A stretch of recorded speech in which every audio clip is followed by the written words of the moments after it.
ইরানের একের পর এক মিসাইল হামলায় কেঁপে উঠল ইসরায়েল। শুক্রবার বেন গুরিয়ন বিমানবন্দর, হাইফা পোর্ট সহ রাজধানী তেল আবিবের বিভিন্ন স্থানে ক্ষেপণাস্ত্র হামলার কথা জানিয়েছে ইরানের বিপ্লবী গার্ড বাহিনী। কোনো ধরনের যুদ্ধবিরতির জন্য আহ্বান জানায়নি ইরান। সমঝোতা নয়, বরং শেষ পর্যন্ত লড়াই চালিয়ে যাওয়ার লক্ষ্যেই ইরানি যুদ্ধ করছে বলেও জানায়। খোরাম শহর, খাইবার আর ফাতার মতো একের পর এক মিসাইল ছুটে যাচ্ছে ইসরায়েলি ভূখণ্ড লক্ষ্য করে। শুরুতে আজকের আপডেট খবর। নিহতের খবর স্বীকার করল ওয়াশিংটন। মধ্যপ্রাচ্যের বিভিন্ন দেশে হামলা চালিয়ে যাচ্ছে ইরান। তেল আবিব ছাড়াও হামলা হয়েছে আরব আমিরাত, কাতার ও কুয়েতে। সৌদি আরবের রিয়াদের মার্কিন দূতাবাসে হয়েছে ড্রোন হামলা। বিপরীতে তেহরান ও বৈরুতে পাল্টা হামলা অব্যাহত রেখেছে ইসরায়েল। অন্যদিকে যুদ্ধে এখন পর্যন্ত ৬ মার্কিন সেনা নিহত হয়েছে বলে স্বীকার করেছে ওয়াশিংটন।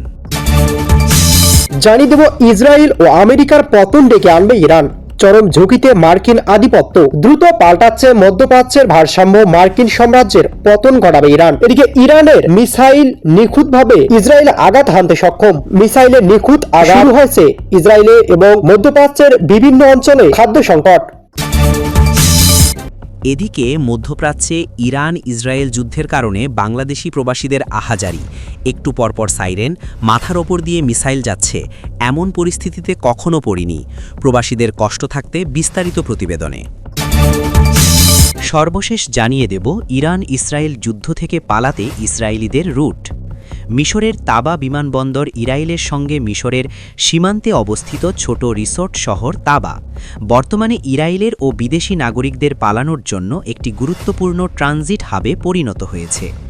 ইসরায়েল যুক্তরাষ্ট্র যৌথ আগ্রাসনের বিরুদ্ধে ইরান পাল্টা জবাব দেওয়া শুরু করলে ইসরায়েল তার আকাশসীমা বন্ধ করে দেয়। যুক্তরাষ্ট্র ও ইসরায়েলের যৌথ হামলার জবাবে মধ্যপ্রাচ্যের দেশ কাতার, কুয়েত, সৌদি আরব, সংযুক্ত আরব ও বাহরাইনে যুক্তরাষ্ট্রের ঘাঁটি লক্ষ্য করে প্রতিশোধমূলক পাল্টা ক্ষেপণাস্ত্র ও ড্রোন হামলা চালাচ্ছে ইরান। এই হামলার ফলে ওই দেশগুলো বিমান চলাচল বন্ধ ও সাময়িক স্থগিত হয়েছে। মধ্যপ্রাচ্যের দেশগুলোতে ইরানের প্রতিরক্ষামূলক হামলায় এখন পর্যন্ত 2 জন বাংলাদেশি নিহত হয়েছে এবং বেশ কয়েকজন প্রবাসী বাংলাদেশি আহতও হয়েছে বলে জানিয়েছে বাংলাদেশের বৈদেশিক কর্মসংস্থান ও শ্রম কল্যাণ মন্ত্রণালয়। যুক্তরাষ্ট্র ইসরায়েলের সাথে ইরানের এই যুদ্ধে প্রবাসী বাংলাদেশিদের মধ্যে চরম আতঙ্ক বিরাজ করছে। প্রবাসে বাংলাদেশের সবচেয়ে বড় শ্রমবাজার মধ্যপ্রাচ্যের দেশগুলো। এই যুদ্ধের ফলে দেশগুলোতে অবস্থানরত প্রবাসী বাংলাদেশিরাও বেশ উদ্বিগ্ন। মঙ্গলবার কুয়েত থেকে মাহফুজ রাকিব নামে একজন প্রবাসী বাংলাদেশি বিবিসি বাংলাকে বলেন, একটু পরপর সাইরেন, মাথার উপর দিয়ে মিসাইল যাচ্ছে, এমন পরিস্থিতিতে কখনো পড়িনি। আমার বাসার ঠিক ওপরে দেখতে পাচ্ছি এয়ার ডিফেন্স সিস্টেম দিয়ে মিসাইল ইন্টারসেপ্ট করা হচ্ছে। আমরা চরম আতঙ্কের মধ্যে আছি। মধ্যপ্রাচ্যের ওই দেশগুলোর মধ্যে অন্তত 4টি দেশের প্রবাসী বাংলাদেশিদের সাথে কথা বলেছে বিবিসি বাংলা। দেশগুলোতে অনেকে নির্মাণ শ্রমিক হিসাবে কাজ করেন।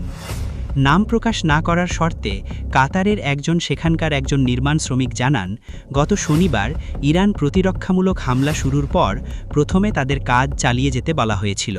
পরে মিসাইল হামলা বাড়তে থাকলে সিদ্ধান্ত পরিবর্তন করে কর্তৃপক্ষ।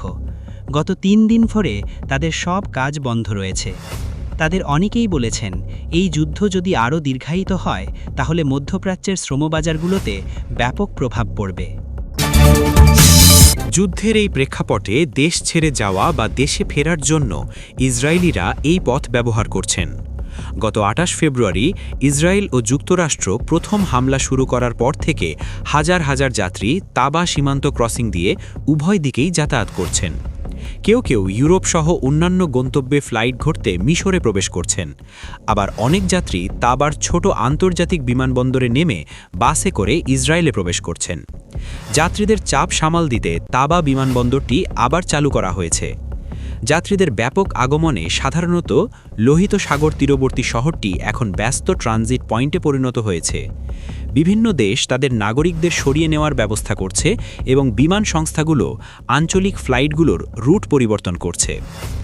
ইসরায়েলের আকাশসীমা বন্ধ হওয়ার একদিন পর 1 মার্চ ইসরায়েলের বিমান সংস্থা আরকিয়া তাবা ও এথেন্সের মধ্যে ফ্লাইট চালুর ঘোষণা দেয়। পরবর্তীতে সংস্থাটি জানায় ইউরোপের 6টি গন্তব্য থেকে তাবায় ফ্লাইট পরিচালনা করা হবে। পাশাপাশি একটি সাইপ্রিয়ট ও একটি গ্রিক এয়ারলাইনও কয়েকটি রুট পরিচালনা করছে। তবে ইসরায়েলের প্রধান বিমান সংস্থা এল আল তাবায় ফ্লাইট সরিয়ে নেওয়ার বিষয়টি বিবেচনা করলেও শেষ পর্যন্ত নিরাপত্তাজনিত কারণে সেই সিদ্ধান্ত থেকে সরে আসে।